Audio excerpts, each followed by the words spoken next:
Muy bien, hago la presentación, continuando el programa, hago la presentación de nuestro primer ponente.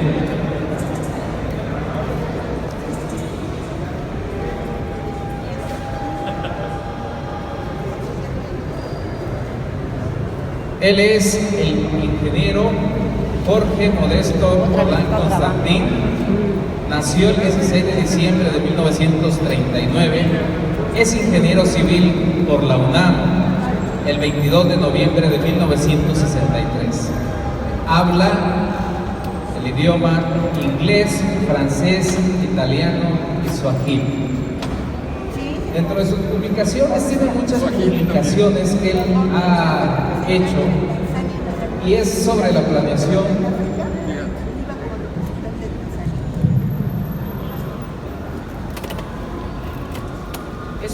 planeación portuaria del territorio de Baja California. Dentro de la administración pública ha sido director de catastro del estado de Querétaro, director de ingeniería y construcción de la nueva capital de Tanzania con Naciones Unidas, de la SAOP y del gobierno de Tanzania.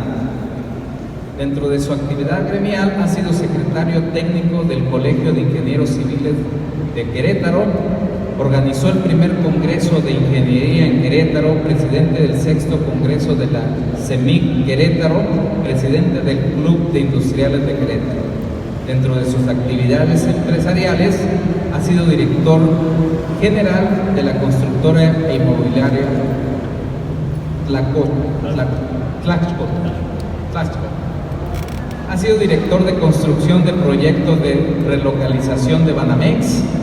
Ha sido socio y gerente de Emacom, gerente general de Jecusa, ha sido auxiliar director técnico de Cementos Guadalajara, con estudios de diversos en Guadalajara, León y Ensenada. Tiene una constructora industrial SA y ha sido superintendente y auxiliar en carreteras y autopistas en todo México. Además, es auxiliar de investigación del Instituto de Ingeniería de la UNAM. ¿Qué puedo decir también de él? Que es una enciclopedia ambulante. Tiene muchos datos frescos, mucha información, muchas anécdotas de su abuelo, que finalmente cuando le digo que lo entrevisté, quedé totalmente fascinado y estoy seguro que a ustedes les pasará lo mismo. Cedo el micrófono a don Jorge Roldán.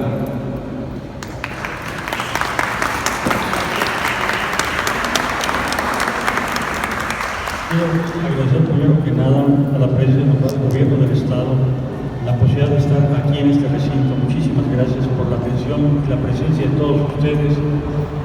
Muchísimas gracias. La verdad, para mí es un honor estar aquí en fecha tan significativa. Quiero platicarles rápido porque vale la pena que recorran esta muestra de este gran ícono jalapeño. La primera, la que sigue, por favor. Y la que sigue también. Bien, Modesto Roldán nació en la ciudad de La Paz el 15 de junio de 1881. Sus primeros estudios los hizo en Santa Rosalía, donde estuve hace un par de meses, y después estudió la carrera de ingeniero civil en la Ciudad de México. La carrera de ingeniero era de 4 años, él la hizo en 3. O sea, era un hombre sumamente ambicioso y con visión. Y daba clases como maestro, porque su primera carrera decía que era maestro de instrucción primaria. Entonces llegó a México sin conocer a nadie, empezó a dar clases. ¿A qué sigue, por favor? Bien, su primer trabajo fue con el ingeniero Marroquín y Rivera, la obra más importante del Porfiriato, hecha totalmente por ingenieros mexicanos y personal, porque estaban tres los hermanos Manuel y Marroquín, y hicieron el acueducto de Xochimilco a la Ciudad de México. Ese acueducto que todavía a la fecha perdura mucho de su obra. En División del Norte, los conocen en la Ciudad de México, estas torres de respiración que se ven, y los grandes tanques que están en Dolores, que son de 50,000 metros cúbicos, que al día de hoy todavía, a más de 100 años, 110 años, siguen siendo el principal regulador de presión de agua en el suministro de agua de la Ciudad de México. La que sigue, por favor. Bien, aquí tenemos algunas fotos, voy muy rápido sobre esto, es la obra de él. El acueducto fue de 33 kilómetros. Él empezó primero como calculista. Aquí se ven los respiradores que están en la División del Norte. Y son dos tipos de acueductos. Los primeros son ovoidales, el segundo tramo, los últimos 6 kilómetros son redondos. La que sigue, por favor. Bien, algunos detalles de cómo se hacía la obra, todo a mano. Si lo ven, 2 rieles, había un ferrocarril del lado derecho para suministro, un ferrocarril del lado derecho era el de las revolvedoras, 4 grandes revolvedoras, y del lado izquierdo los suministros de personal y materiales. Y algunos de los detalles, todo el material y los colados se hacían con chiquihuites, que le llaman, algunos de ustedes a lo mejor conocían los chundes. A mí me tocó hacer unas obras en la Ciudad de México con chundes todavía. El chunde es algo que se ve en los murales de Diego Rivera en el Palacio Nacional. Los aztecas usaban el chunde, que es un tejido como un cono que se lleva con un sujetador en la frente y la carga sobre la espalda. La que sigue, por favor. Bien, el acueducto circular, bien, él empezó, decía yo, como calculista, luego fue residente, auxiliar residente, luego residente, y finalmente fue el residente general en el último tramo del acueducto circular. La que sigue, por favor. Bien, acabando el acueducto, dice, no es posible que el concreto, que es tan importante y es el futuro en la construcción, el material más importante para progresar, no se conozca en México. Entonces pidió permiso a la Escuela Nacional de Ingenieros y a la instrucción pública para poder dar clase de concreto, y fue la primera clase de concreto, y ahí está a la derecha el primer manual de concreto que él publicó. Abajo vemos una obra de él muy importante que estuvo en Paseo de la Reforma 96, que era una distribución de autos de Fiat, después fue de Chevrolet y finalmente el restaurante Chevrolet. Sí. Bien, en su lucha por México, unas cosas interesantes que yo encontré en la búsqueda de su vida fue que él fue el fundador del comité antirreeleccionista que luego dio lugar al partido. Eran 44 en la casa del licenciado Robles, y con otros 76 hicieron el Manifiesto a la Nación en 1909. La que sigue, por favor. Y en su empeño por California, siempre estuvo pensando en su tierra. La que sigue, por favor. Bien, como impulsor del cemento, me encontré que presentó unos estudios en la Sociedad Antonio Alzate, métodos para hacer concreto, y luego lo nombraron director de la comisión para impulsar el uso del cemento. Curiosamente me llamó mucho la atención, hay una carta escrita, manuscrita, donde va a ver al director, al subsecretario de Comunicaciones, que después de haberlo nombrado para ser director, le quieren pagar, y llega y el secretario tiene un cheque. Y le dije, no, de ninguna manera yo no puedo recibir dinero, esto lo hago por mi amor por México y no por recibir ninguna retribución. Y le dice, dígame cómo le hago, pero yo quiero seguir con la comisión. Y luego posteriormente hicieron con Vázquez Chafino y Nava el primer reglamento de cemento en México. De ahí, cuando es asesinado Madero, fue al colegio militar y le dijo a sus alumnos, los van a usar para derramar sangre mexicana. Lo corrieron ese mismo día y a los días o semanas, no tengo el tiempo, fue encarcelado. Se pasó un mes en la cárcel, finalmente fue liberado, entonces huyó, vino a Veracruz y como grumete se escondió en un barco y se fue a Estados Unidos y allá a buscar a Carranza y se puso a sus órdenes. Pero Carranza le dijo, te vas a Estados Unidos a estudiar la educación en aquel país y la administración municipal, y ahí fue su gran enseñanza. La que sigue. Bien, el carrancista, allá el secretario de gobierno de Carranza era Subarán Campaní. Subarán Campaní lo designó y le pidió que hiciera, por favor, un documento para hacer propaganda para el constitucionalismo en Estados Unidos. Entonces, hizo una gran cantidad de escritos que mandaba a todo el Congreso, a 500 periódicos en todo el país. Interesantemente, me encontré una carta que le escribe a Carranza donde le dice el gran éxito que tiene, porque mandaba a los pequeños pueblos las cartas mexicanas que le llamaban. Entonces dice, como no tienen otras cosas que publicar que les interesa, y las publican. Entonces penetró a toda la nación y cambió la forma de pensar. Luego regresa a México y lo hace el oficial mayor de comunicaciones y director y consejero de ferrocarriles. Luego, en la Escuela Nacional Preparatoria, justo antes de que salga Carranza hacia Veracruz, da una plática sobre huelgas, distribución de tierra, etc. Y llega a Veracruz, y es muy interesante la situación de Veracruz. Resulta que llega a Veracruz y imagínense que de repente llegan decenas de soldados a Veracruz. Obviamente el problema del agua fue una cosa muy importante porque el agua es salud. Entonces lo comisionaron para resolver el problema del agua. Y ahí está, el general Jara estaba en esa comisión también, pero a Rural le mandaron el problema del agua. Entonces ahí está en un artículo que encontré ahí en el pueblo. Posteriormente me da una conferencia muy, muy interesante, el 7 y el 23 de diciembre, la primera plática sobre cómo hacer el reparto. Él no creía en los ejidos, él creía en el reparto de tierra, otorgando la tierra como se había hecho en Nueva Zelanda. Se otorgaba y le daban crédito 10 años para que la gente lo pagara. Era su forma de pensar. Y integró entonces con otros la Confederación Revolucionaria Mexicana, que fue la primera organización política de la revolución, según dice Daniel Cosío Villegas por el libro que encontré. Luego se peleó porque no se llevaba bien con Bonillas, que fue el que después Carranza quería que fuera su sucesor, y entonces renuncia y lo nombra Carranza para estudiar el petróleo en México y en Estados Unidos. Entonces viaja a Estados Unidos con la comisión con Pastor Roa, que sigue, por favor.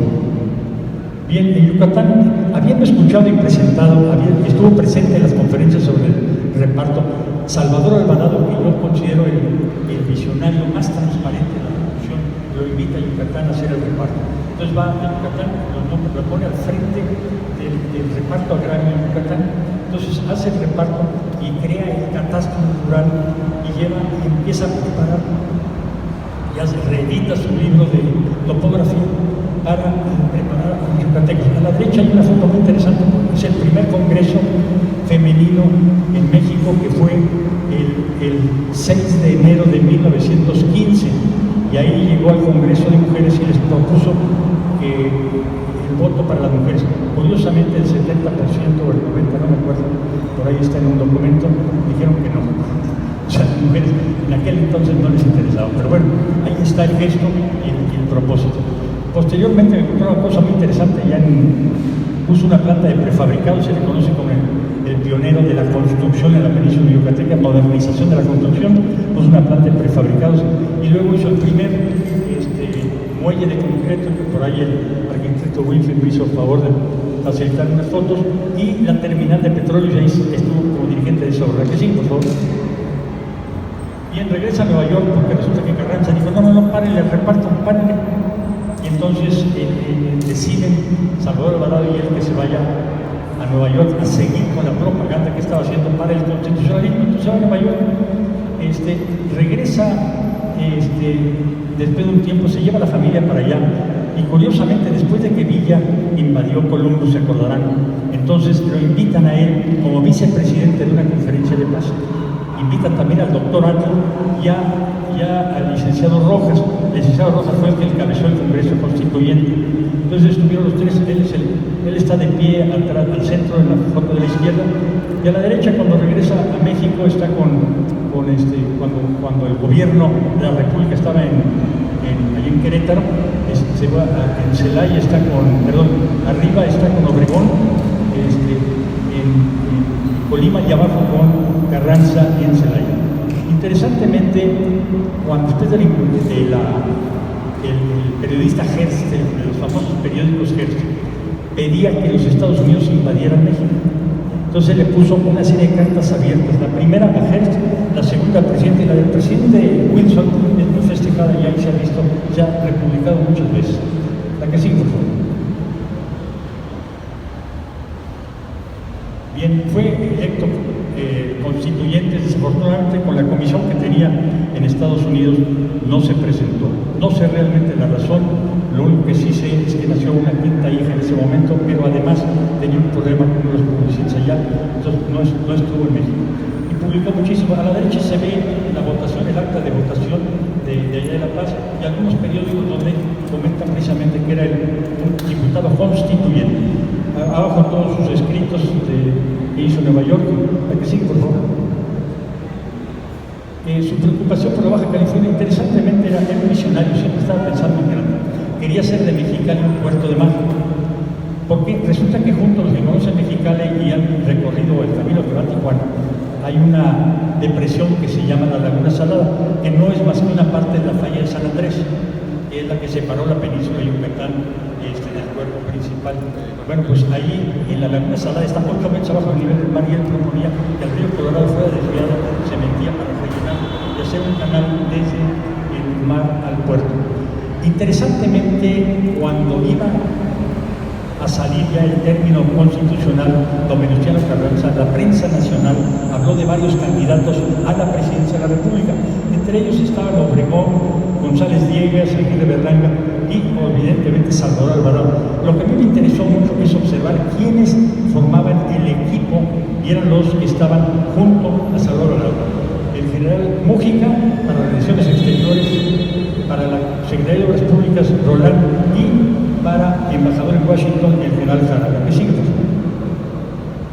Bien, me encontré otra cosa muy interesante, que resulta que se creó un club de estudios socioeconómicos y él era el presidente. Pero vean quiénes son los personajes. Está Alfonso Caso, está Valentín Gama, está Lombardo Toledano, Ramos Praslao, Roque Estrada, etc. Luego fue presidente del Comité Ejecutivo Nacional de la Comisión Agraria, y a él le tocó hacer la primer dimensionamiento de las dotaciones, las superficies de dotaciones ejidales. De ahí una cosa que me llamó la atención es que de repente cambian al secretario de Agricultura y el nuevo secretario le pide su renuncia. Más bien ya la tenía firmada en el escritorio, o sea, que hacer su renuncia. Se queja y le manda inmediatamente un telegrama al general Obregón. Y curiosamente le dice Obregón en el telegrama, dice: mi larga y desinteresada actuación revolucionaria me autoriza que se me dé una explicación, y de usted la espero, le dice, y menos que Obregón. Bueno, y le contesta Obregón en menos de 24 horas, ya tiene un telegrama que le dice: lo acabo de nombrar para encabezar la Comisión de los Puertos Libres Mexicanos y encontrará juiciosa mi decisión. Y se acabó el problema. ¿Qué sigue, por favor? Bien, el primer libro de México sobre el municipio de Illo lo escribió él en 1921. Y aquí están varias cosas. Fue director, además del Heraldo de México, fue el director, porque además era periodista, además de escritor, inventor, etc. Era periodista, y fue el primer director del periódico que era de Salvador Alvarado, cuando Alvarado Alvarado pretendía llegar a la presidencia. Y abajo una revista que él publicó durante muchos años, que se llamaba El Hombre. Me encontré en el Museo de la Ciudad de México que había más de 80, yo no conocía, sabía que lo había hecho, pero ahí me encontré 80 ejemplares. Cuando empieza uno a buscar y a buscar en este oficio, que no es mío, pero aprendí a hacerlo de historiador, me encuentro unas cosas fantásticas cada día. Bien, una de las cosas que a mí me pareció más impresionante e interesante, en el primer congreso, la primera convención, le llaman de ingenieros, en 1922, en el Centro de Ingenieros, propone la creación de un instituto de planeación de ciudades, la primera vez en México. Y habla aquí el periódico, la presentación, en realidad fue lo más importante, porque las demás cosas de la convención hablan de aranceles y otras cosas, pero de ingeniería, de la visión de futuro, fue la presentación que él hizo. La que sigue. Bien, él creó en 1920 con Adolfo de la Huerta el primer decreto de los puertos libres mexicanos, y ahí está la inauguración al lado derecho de los puertos libres. Y abajo volvió a presentar esto en la segunda convención, que fue en Monterrey, de los ingenieros. Los puertos libres fueron cancelados por Calles en 1926, y él luchó durante 3 años hasta que llegó el general Cárdenas y lo regresó al México.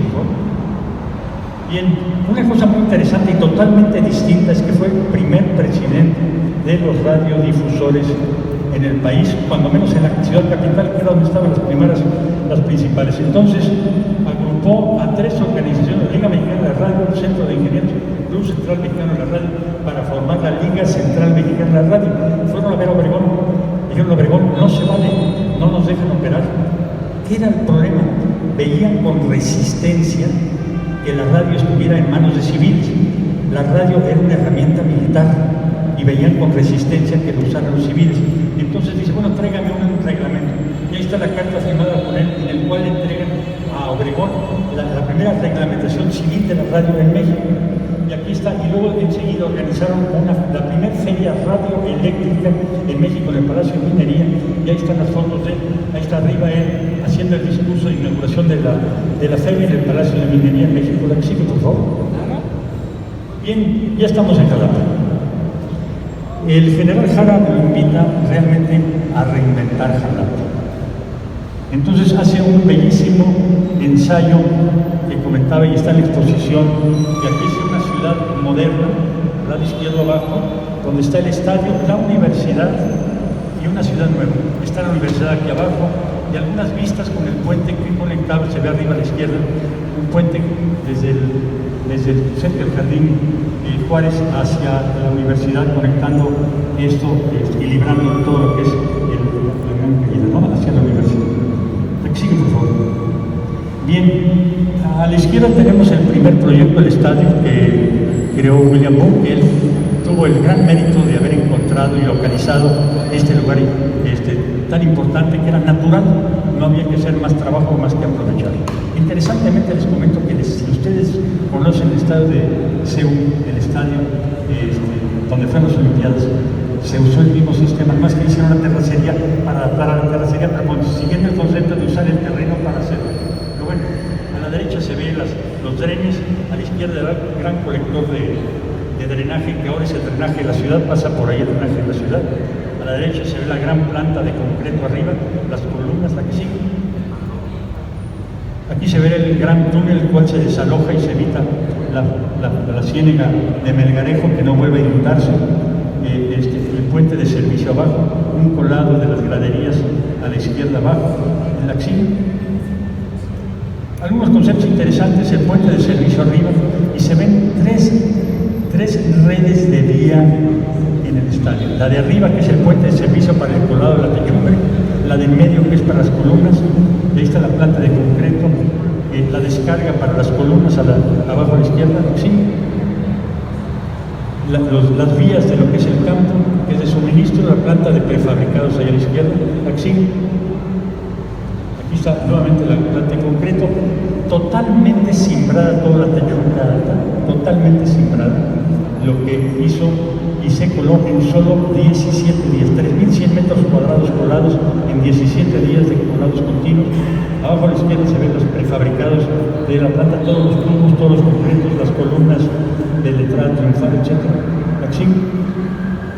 Bien, la inauguración, está a la izquierda el maestro Lorana, a la derecha el Jara, abajo la gran inauguración. Sí. Bueno, más recientes las obras. Una cosa interesante, las columnas, algunas personas, tanto estas como la de la Plaza de Toros de México, son de concreto, no son de bronce como algunas personas piensan, son de concreto. La que sí. Bien, además de todo, era inventor también. Hay 11 patentes de muchas cosas, sobre todo prefabricados de concreto. Tinacos se considera que es el precursor de la vigueta y bovedía, que es muy usada en la República, la Exil. Bien, cuando el general Calles cerró los puertos libres mexicanos, que era su pasión, entonces regresó a la construcción, hizo un gran hotel en Cuernavaca, el Hotel Chula Vista, el cual fuera el más importante ya en los 30 en Cuernavaca, y ahora ha sido rescatado por la universidad, y es el Centro Cultural Huescomate de la Universidad de Estados Unidos. A la derecha, la remodelación, reconstrucción de lo que era la ex hacienda de la Condesa de Miravalle, que es la actual Embajada Rusa allá en México. Y abajo está el Forum Club, que es pariente de lo que está en Ensenada, era de juego, que fue Ciudad de los Niños, y luego el general Calles, que prohibió los juegos, lo convirtió en la Escuela Militar de Transmisión Exil. Bien, regreso al servicio público en el tiempo de Pascual Ortiz. Pascual Ortiz luego lo invita al área de ferrocarriles, y él empezó a hacer la construcción del ferrocarril del sureste. Entonces él empezó a hacer la construcción del ferrocarril del sureste y ferrocarriles también en la Alta California. Y lo nombró después subsecretario de Comunicaciones cuando estaba el general Mújica. Era muy amigo del general Mújica y lo invitó a que fuera su subsecretario. Y luego, cuando cambió Mújica, porque Mújica renunció para convertirse por la posibilidad de ser presidente de la República, y entonces renunció y Cárdenas lo hizo subsecretario de Economía y creó la Comisión Pro Baja California, que es correspondencia a la Exil, por favor. Bien, la Comisión Pro Baja California, que la vemos arriba, en la cual siempre planeó, un hombre que planeábamos, la planeación de las obras de infraestructura, y abajo los puertos libres, y la segunda etapa de los puertos libres, y ahí se ven algunas de las obras que hacían Puertos Libres, más la planeación de los puertos. De hecho, el presidente Ávila Camacho también lo nombra como coordinador de reclamación, coordinador de social. Muy interesante porque había muchas obras, presas, caminos, etcétera, que obviamente por falta de recursos no fue adelante la acción. Bien, probablemente la obra más conocida en casi todo México es la Ciudad de los Deportes, que fue la obra soñada por Miguel Simón, un yucateco de origen libanés que puso el dinero y sacrificó. A la derecha y abajo se ve cómo estaba el terreno. Era una gran explotación de arcillas para una fábrica, la guadalupana de tabiques. Entonces, aprovecharon esa diferencia de altura para hacer la Ciudad de los Deportes, principalmente el Estadio Olímpico ahora sur y lo que es la Plaza de Torreón. Sigue, por favor. Bien, la Ciudad de los Deportes era una maravilla en cuanto a la cantidad de cosas que tenía, pero la verdad es que una vez hecho el cálculo, después de planear, dijeron a Simón, caray, fíjate que cuesta tanto, caray, bueno, vamos a hacer nada más la Plaza de Toros, porque eran 20 canchas de tenis y frontones y cines y arenas y cuanto hay. Entonces vamos a hacer nada más la Plaza de Toros más la arena. Empezaron a hacer la arena, porque aquí se ve, allá a la izquierda abajo se ve la arena, esa, no me hicieron la terracería, dijeron, acabar de decir, no, siempre no tenemos dinero para hacerla, vamos a hacer nada más la Plaza de Toros y el estadio, ahí vemos la fotografía. Es interesante ver, y aquí empiezan los dentellones, todos los taludes son taludes, para los que saben de ingeniería, taludes casi verticales, 1 a 10 en partes, 1 a 6, o sea, casi verticales. En caminos, los caminos que más verticales son 1 a 4, y aquí son 1 a 10, o sea, es prácticamente vertical. Y los dentellones que hacían para anclar el concreto, los que están afuera de la Plaza de Toros son armados, de ahí se ve el armado abajo a la izquierda, de ahí se ve interesantemente el proceso de construcción. Empiezan las zapatas, siguen las columnas interiores, las columnas exteriores, de ahí empieza lo que es la obra falsa. La que sigue, por favor.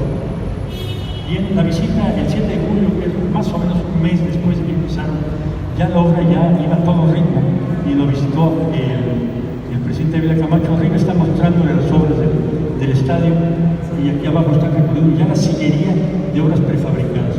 Y la que sigue, por favor. Bien, es interesante porque es el proceso. Una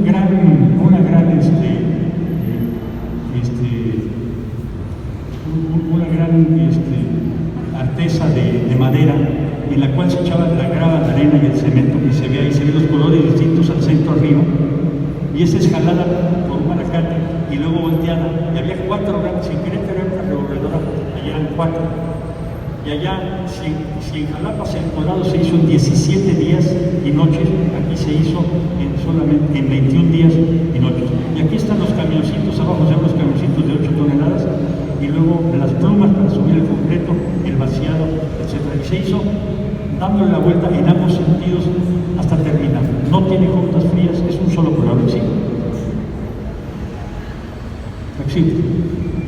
Bien, muy interesante que la parte baja de la Plaza de Toros son 22,000 piezas prefabricadas de concreto. Aquí tenemos las piezas, cómo se están colocando, se ve en la foto arriba, la de arriba a la izquierda, está la planta de fabricados, la forma que la deslizaban sobre tablones. En la foto grande arriba se ven los tablones y se ven los círculos. Al centro hay un tablón con una varilla que es el centro de la plaza. Entonces son círculos concéntricos. Abajo a la derecha está el taller de esculturas que está en la misma plaza, pero terminando la obra dijeron, no, espérame, esto no va a aguantar.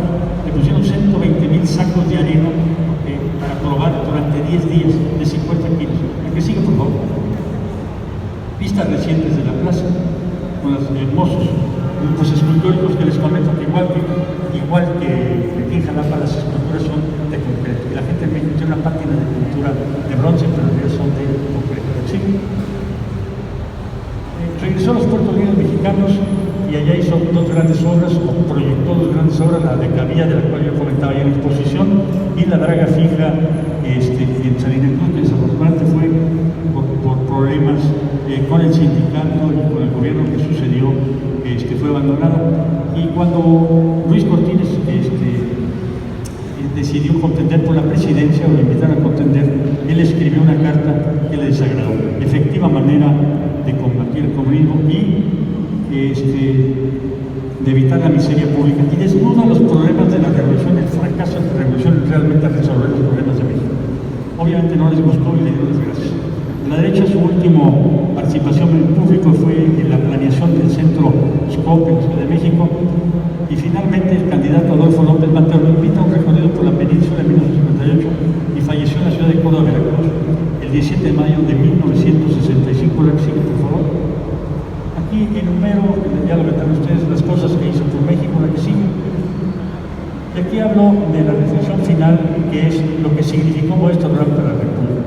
Y lo que yo les comentaba, una propuesta. Nos permitimos solicitar a las autoridades del Estado de Veracruz, a las del municipio de Jalapa, a la Universidad Veracruzana y a la sociedad jalapeña en general, en reconocimiento al creador y constructor del hermoso estadio jalapeño Heriberto Jara Corona, patrimonio cultural y artístico de la ciudad, se ha nombrado una calle que pudiera ser a un costado del estadio con el nombre de Modesto Cerro y se coloque en su entorno una escultura con su busto. Yo les agradezco a todos su paciencia y su interés. Muchísimas gracias por su